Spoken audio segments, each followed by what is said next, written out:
Whoa. I'm running short of words right now, but I cannot afford this because I have to speak. Thank you so much for all the love, for all the warmth. Thank you for accepting me. Thank you very much.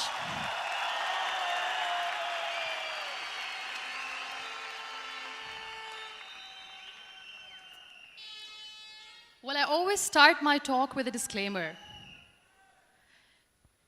And that disclaimer is that I've never claimed to be a motivational speaker. Yes, I do speak, but I feel more like a storyteller because wherever I go, I share a story with everyone. Well, it is a story of a woman whose perfectly imperfect life made her who and what she is today.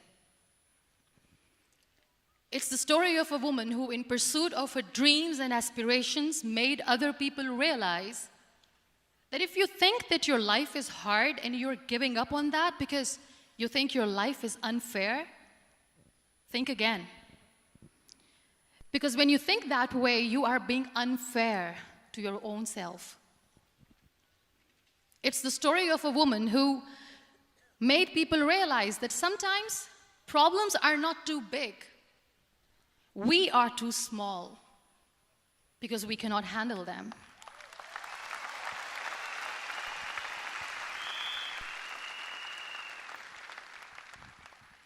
It is the story of a woman who with time realized that real happiness doesn't lie in success, money, fame. It lies within. Real happiness lies in gratitude. So I am here, and I'm going to share the story of that woman. That is my story. The story of gratitude.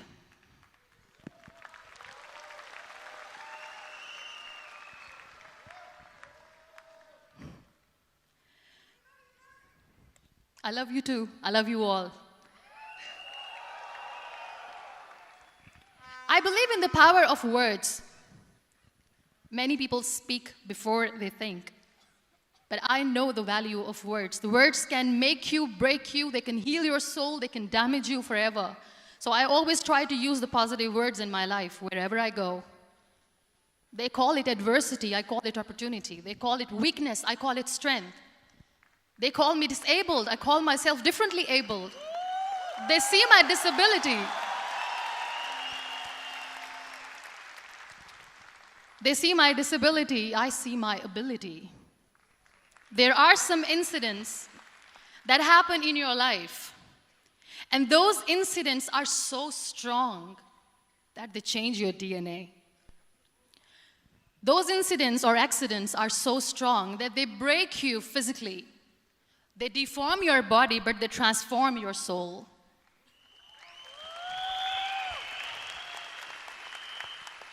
Those incidents break you, deform you, but they mold you into the best version of you. And the same thing happened to me. And I'm going to share what exactly happened to me. I was 18 years old when I got married. And this thing I'm sharing for the very first time on an international level. I was 18 years old when I got married. I belonged to a very conservative family, a Baloch family, where good daughters never say no to their parents. My father wanted me to get married. And all I said was, if that makes you happy, I'll say yes. And of course, it was never a happy marriage. Just about after 2 years of getting married, about 9 years ago, I met a car accident. Somehow my husband fell asleep and the car fell in the ditch. He managed to jump out, saved himself. I'm happy for him. But I stayed inside the car and I sustained a lot of injuries. The list is a bit long. Don't get scared. I'm perfectly fine now. Radius ulna of my right arm were fractured. The wrist was fractured. Shoulder bone and collarbone were fractured. My whole rib cage got fractured. And because of the rib cage injury, lungs and liver were badly injured. I couldn't breathe. I lost urinary bowel control. That's why I have to wear the bag wherever I go. But that injury that changed me and my life completely as a person and my perception towards living my life was the spine injury. 3 vertebrae of my backbone were completely crushed, and I got paralyzed for the rest of my life. So this accident took place in a far-flung area in the outskirts of a very small province, Balochistan, where there was no first aid, no hospital, no ambulance. I was in the middle of nowhere in that toppled car.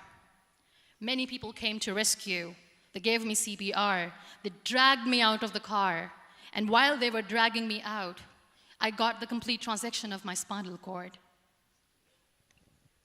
And now there was this debate going on. Should we keep it here? She's going to die. Where should we go? There is no ambulance. There was this 4-wheeler Jeep standing in the corner of the street. They said, put her in the back of the Jeep and take her to the hospital, which is 3 hours away from this place. And I still remember that bumpy ride. I was all broken. They threw me at the back of the Jeep and they rushed me to the hospital. That is where I realized that my half body was fractured and half was paralyzed. I finally ended up in a hospital where I stayed for 2.5 months. I underwent multiple surgeries.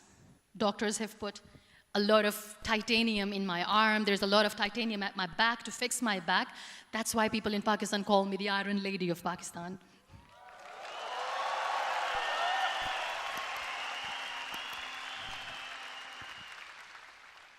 Sometimes I wonder how easy it is for me to describe all this all over again. And somebody has rightly said that when you share your story and it doesn't make you cry, that means you have healed.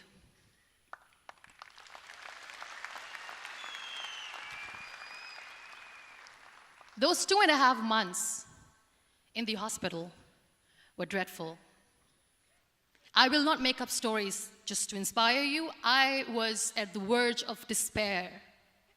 One day, doctor came to me and he said, well, I heard that you wanted to be an artist, but you ended up being a housewife. I have a bad news for you. You won't be able to paint again because your wrist and your arm are so deformed, you won't be able to hold a pen again. And I stayed quiet. Next day, doctor came to me and said, your spine injury is so bad, you won't be able to walk again. I took a deep breath and I said, it's all right. The very next day, doctor came to me and said, because of your spine injury and the fixation that you have in your back, you won't be able to give birth to a child again. That day, I was devastated. I still remember, I asked my mother, why me? And that is where I started to question my existence. Why am I even alive? What's the point of living? I cannot walk, I cannot paint, fine, I cannot be a mother. And we have this thing in our heads, being women, that we are incomplete without having children. I am going to be an incomplete woman for the rest of my life. What's the point? People are scared. They think I will get divorced. What is going to happen to me? Why me? Why am I alive? We all try to chase this tunnel. We all do this because we see light in the end of the tunnel, which keeps us going. My dear friends, in my situation, there was a tunnel that I had to roll on, but there was no light. And that is where I realized that the words have the power to heal the soul.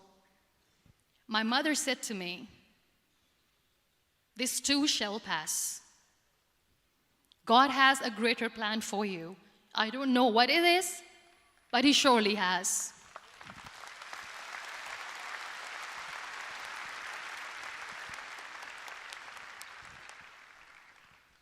And in all that distress and grief, somehow or the other, those words were so magical that they kept me going. I was trying to put that smile on my face all the time, was hiding. It was so hard to hide the pain, which was there. But all I knew was that if I will give up, my mother and my brothers will give up too. I cannot see them crying with me.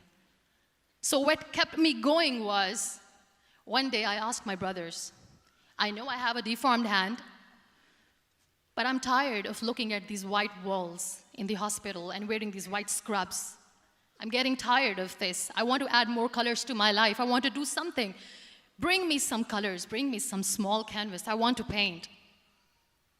So the very first painting I made was on my deathbed, where I painted for the very first time. It was not just an art piece or just my passion. It was my therapy. What an amazing therapy it was. Without uttering a single word, I could paint my heart out. I could share my story. People used to come and say, what lovely painting, so much color. Nobody could see the grief in it. Only I could. So that's how I spent 2.5 months in my hospital, crying, never complaining or whining, but painting. And then I was discharged, and I went back home. And I went back home, and I realized that I have developed a lot of pressure ulcers on my back and on my hip bone. I was unable to sit. There were a lot of infections in my body, a lot of allergies. So doctors wanted me to lie down on the bed straight for not 6 months, for not 1 year, for 2 years. I was bedridden, confined in that one room, looking outside the window, listening to the birds chirping, and thinking maybe there will be a time when we'll be going out with the family and enjoying the nature. That was the time where I realized how lucky people are, but they don't realize.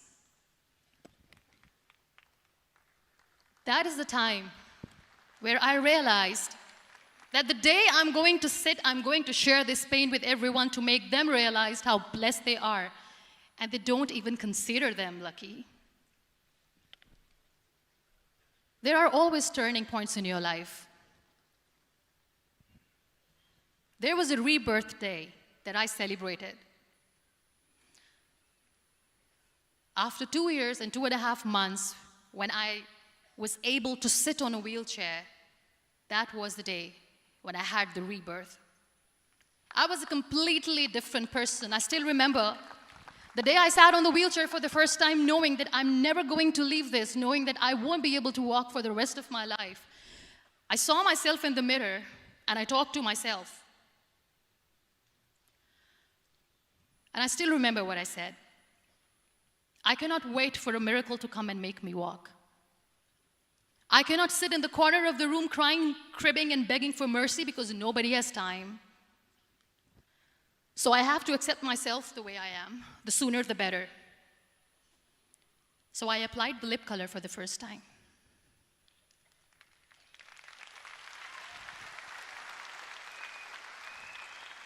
And I erased it. And I cried. And I said, what am I doing? A person on a wheelchair should not do this. What will people say? Clean it up. Put it again. This time I put it for myself. Because I wanted to feel perfect from within.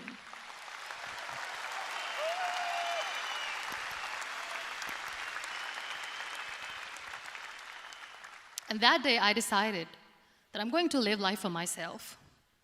I am not going to be that perfect person for someone. I am just going to take this moment and I will make it perfect for myself. And you know how it all began? That day I decided that I'm going to fight my fears. We all have fears. Fear of unknown, fear of known, fear of losing people, fear of losing health, money. We want to excel in career, we want to become famous, we want to get money. We are scared all the time. So I wrote down one by one all those fears. And I decided that I'm going to overcome these fears one at a time. You know what was my biggest fear? Divorce. I couldn't stand this word. I was trying to cling on to this person who didn't want me anymore, but I said no. I have to make it work.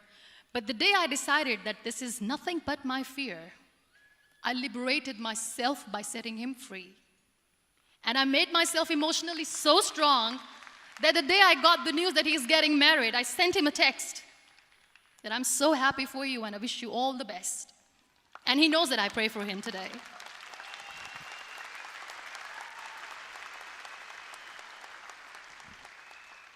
My biggest fear, number 2, was I won't be able to be a mother again. And that was quite devastating for me. But then I realized there are so many children in the world, all they want is acceptance. So there is no point of crying, just go and adopt one. And that's what I did.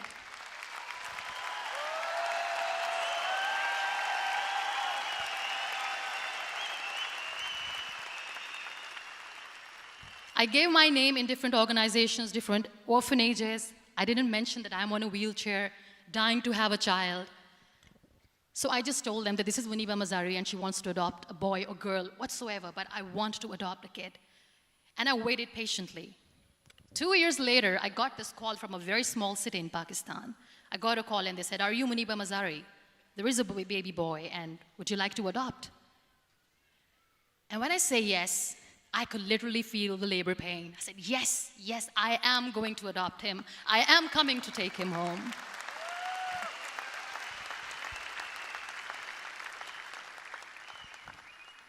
And when I reached there, the man was sitting and he was looking at me from head to toe. And in back of my head, I kept thinking that, oh my God, he is going to say she's on the wheelchair, she doesn't deserve it. How is she going to take care of him? And I looked at him and I said, "Do not judge me because I'm on the wheelchair." But you know what he said? He said, "I know you will be the best mother of this child. You both are lucky to have each other."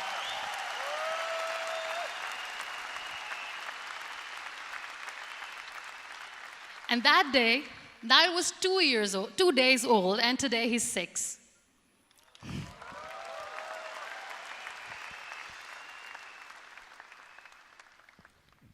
You'll be surprised to know another bigger fear that I had in me. It was facing people. I used to hide myself from people. When I was on bed for 2 years, I used to keep the door closed. I used to pretend that I'm not going to meet anyone, tell them that I'm sleeping. You know why? Because I couldn't stand that sympathy that they had for me. They used to treat me like a patient. When I used to smile, they used to look at me and say that, "You're smiling, are you okay?" I was tired of this question being asked, "Are you sick?" Well, a lady yesterday at the airport asked me, "Are you sick?" And I said, "Well, besides the spinal cord injury, I'm fine, I guess."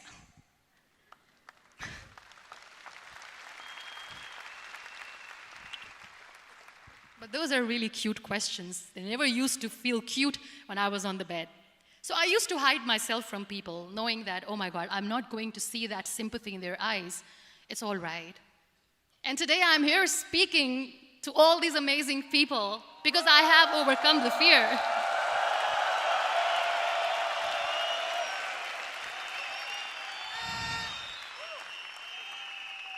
You know, when you end up being on the wheelchair, what's the most painful thing? That's another fear that people on the wheelchair or the people who are differently abled have in their hearts, but they never share. I'll share that with you. The lack of acceptance. People think that they will not be accepted by the people because we, in the world of perfect people, are imperfects. So I decided that instead of starting an NGO for disability awareness, which I know will not help anyone, I started to appear more in public. I started to paint. I always wanted to. I have done a lot of exhibitions. I'm Pakistan's first wheelchair-bound artist. I have done a lot of modeling campaigns, different campaigns for brands like Tony and Guy.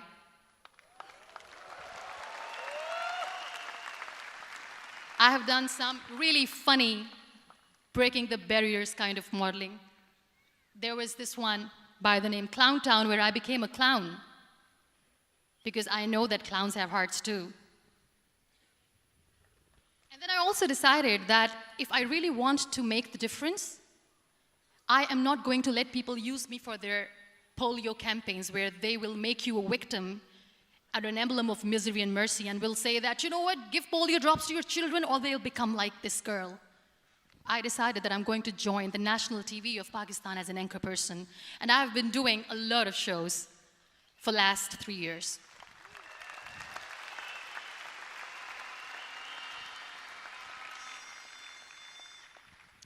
So when you accept yourself the way you are, the world recognizes you. It all starts from within. Thank you. I became the National Goodwill Ambassador for UN Women Pakistan, and now I speak for the rights of women, children. We talk about inclusion, diversity, gender equality, which is a must. I was featured in BBC 100 Women for 2015. I'm one of the Forbes 30 under 30 for 2016. And it all didn't happen alone. You all are thriving in your careers. You have bigger dreams and aspirations in life. Always remember one thing. On the road to success, there is always we, not me. Do not think that you alone can achieve things. No. There is always another person who is standing behind you, maybe not coming on the forefront, but behind you, praying for you and supporting you. Never lose that person. Never.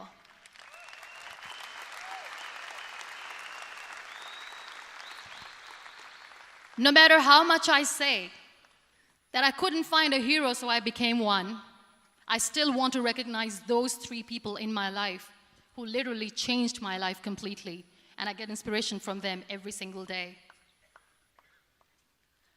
Waleed Khan. Many people know about the terrorist attacks in Pakistan. We have lost many people.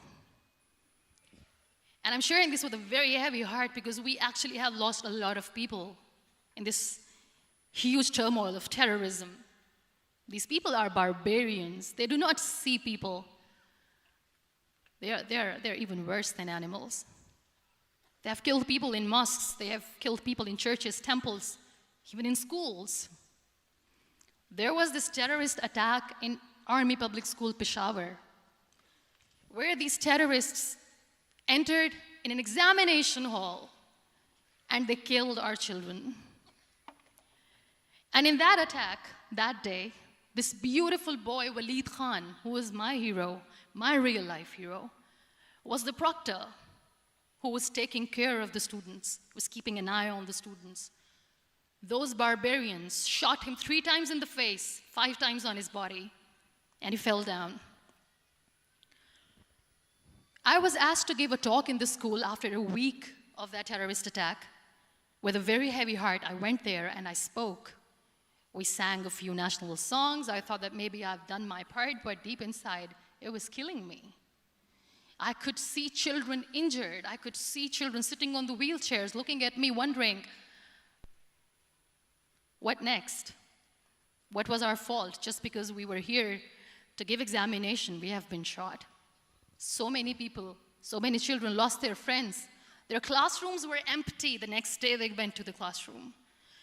So this kid, Waleed Khan, I was asked that he is in a hospital right now, and you have to go and see him and motivate him and tell him that it's going to be okay.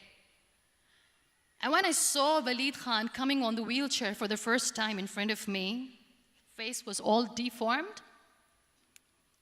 His leg was fractured, his arm was fractured. He couldn't talk, he lost his teeth.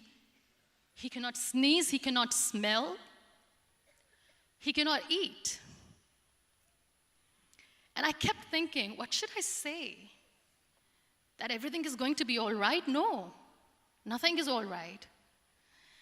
And while I was juggling with the words, what to say, what not to say, this beautiful child, Waleed Khan, came to me and he said, "Are you Muniba Mazari?" I said, "Yes." He said, "Baji, let's take a selfie."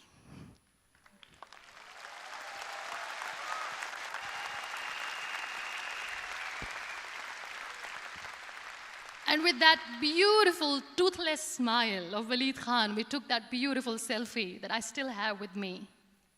I don't share that here because he was in a very bad shape that time. And that is where I realized that when I was thinking too much about his deformities, he's happy with himself. He doesn't even care. Because today he goes in the same school, and when somebody asks him that what happened to your face, why so many scars, you know what he says? "These scars are my medals and I wear them with pride."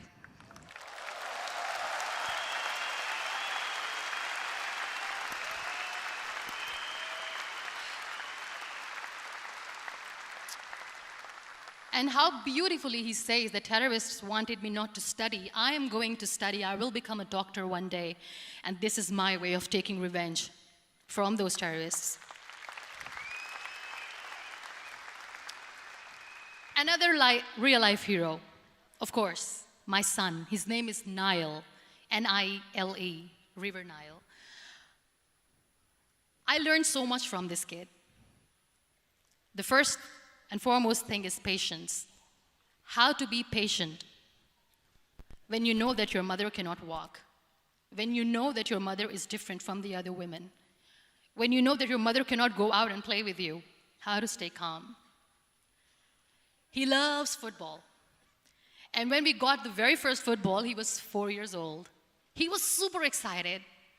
I still remember he came in the room and he said, "Mom, let's play football." And he kept the ball in my feet. And he said, "Let's kick it." And that day I felt disabled. I said, "I cannot kick the ball." And I was down with the same face. He looked at me and he said, "Well, that's all right. Your legs are not working, but your hands do. Let's play catch the ball."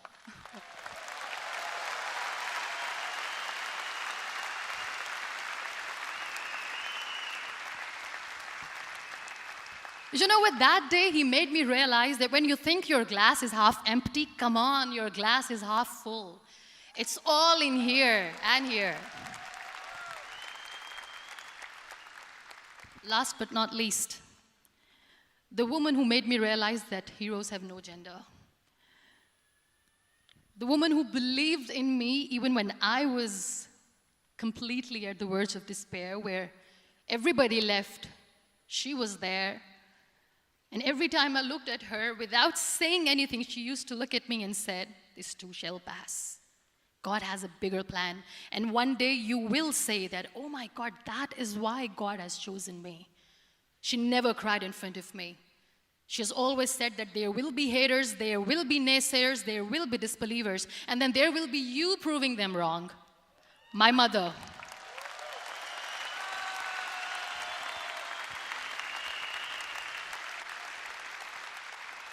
Whatever I am today, I'm nothing without her. I'm nothing without her. Thank you, Mama. I wish you were here. Thank you for making me who I am today.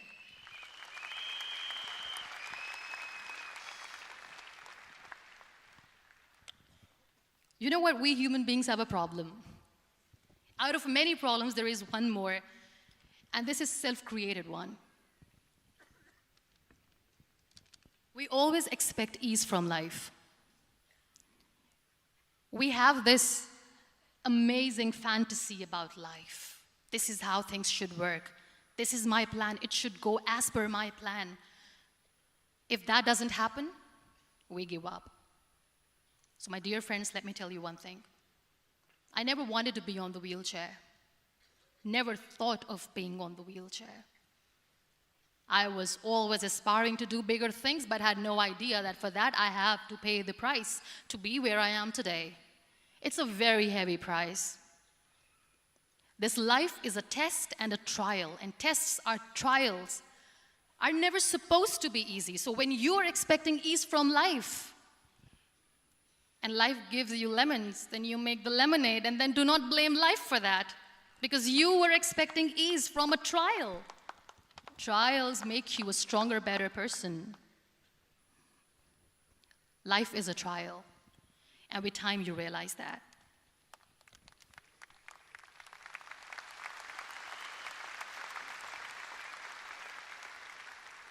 It is okay to be scared. It is okay to cry. Everything is okay, but giving up should not be an option. They always say that failure is not an option. Failure should be an option, because when you fail, you get up, and then you fail, and then you get up, and that keeps you going. That's how humans are strong.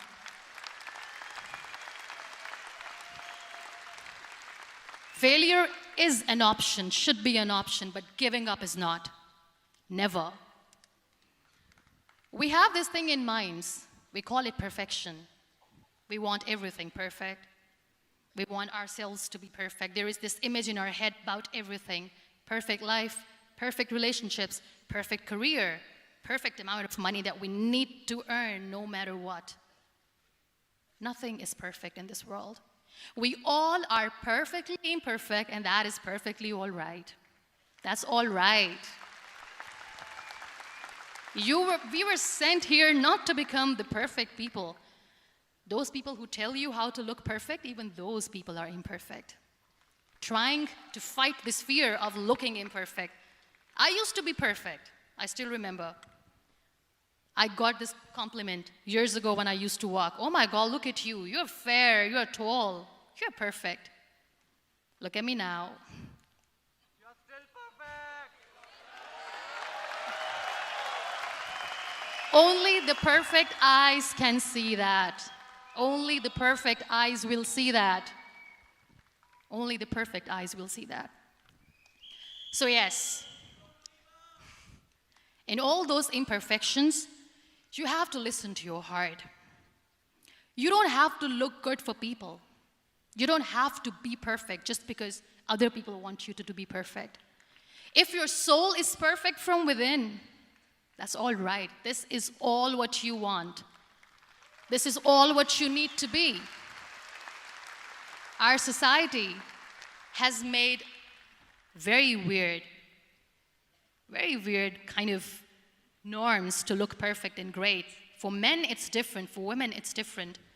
We think too much about what people say. We listen to ourselves too little. You know what makes you perfect? When you make someone smile. You know what makes you perfect? When you try to do something good for the people around you. You know what makes you perfect? When you feel someone's pain. And how beautiful pain is that it connects you with people. No other medium can connect you with others but pain. That's why I always say that I'm in pain, and that's a blessing in disguise for me. Today, just because I'm in pain and I'm on the wheelchair, I work for children. Being the head of CSR for a company, we conduct medical camps in far-flung areas of Pakistan where so many kids die because they don't have medical facilities. And I personally believe just because they cannot afford to live doesn't mean we'll let them die. So we give them money, we give them medical treatment, we try to heal their wounds, physical and emotional. And I also work for the beautiful people, we call them third gender, the transgender community of Pakistan. You know what connects me with them? All my imperfections. When I go and I hug them, they never judge me. And this very good friend of mine, her name is Bijli. Bijli means electricity. She calls herself electricity. And I said, are you electricity? She says, no, I'm lightning. I'm as strong as lightning. Because we have very bad power outage, so she doesn't want me to call her electricity. So she says, I am very strong. I'm thunder, I'm lightning. She came to me, and the first time I hugged her, she said, you are just like me. And I said, yes, I am like you. Because to people, we are so imperfect. So how beautiful these imperfections are, that because of these imperfections, you can connect with people. Then why are we all running after being perfect? What's the point?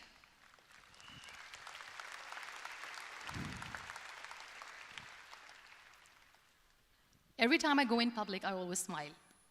There's always a big toothy smile on my face, and people ask me, don't you get tired of smiling all the time? What's the secret?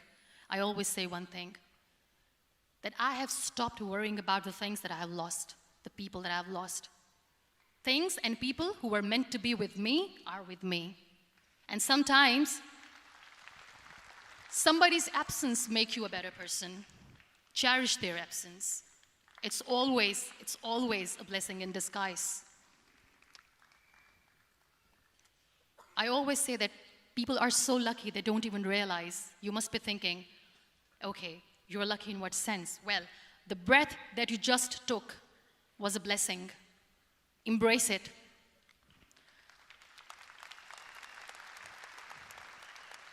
There are so many people in the world who are dreaming to live a life that you are living right now. You have no idea. Embrace each and every breath that you are taking. Celebrate your life. Live it. Don't die before your death. We all die.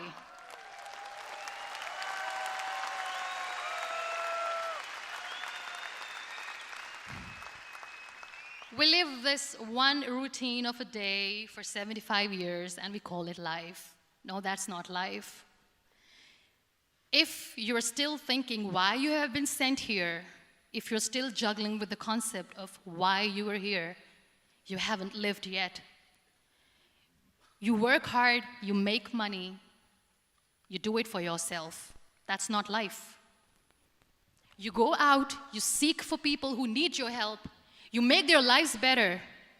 You become that sponge which can absorb all the negativity, and you become that person who can emit beautiful, positive vibes. And when you realize that you have changed someone's life, and because of you, this person didn't give up, that is the day when you live. Always.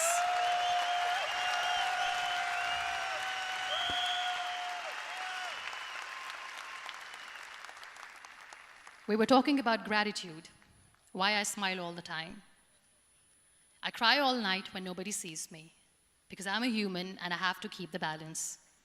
And I smile all day because I know that if I will smile, I can make people smile. That keeps me going.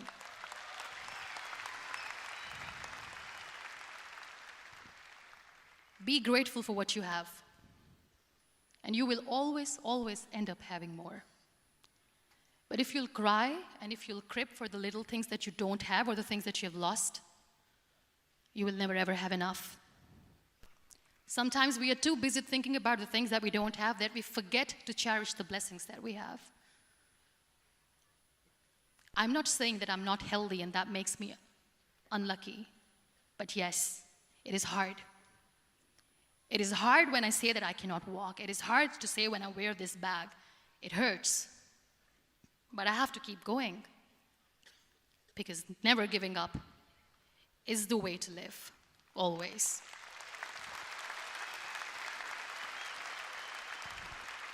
So I'll end my talk on a very short note. Live your life fully. Accept yourself the way you are. Be kind to yourself. Be kind to yourself. I'll repeat, be kind to yourself, and only then you can be kind to others. Love yourself and spread that love. Life will be hard. There will be turmoils, there will be trials, but that will only make you stronger. Never give up. The real happiness doesn't lie in money or success or fame. I have this all, I never wanted this. Real happiness lies in gratitude. So be grateful, be alive, and live every moment. Thank you so much, everyone. Thank you.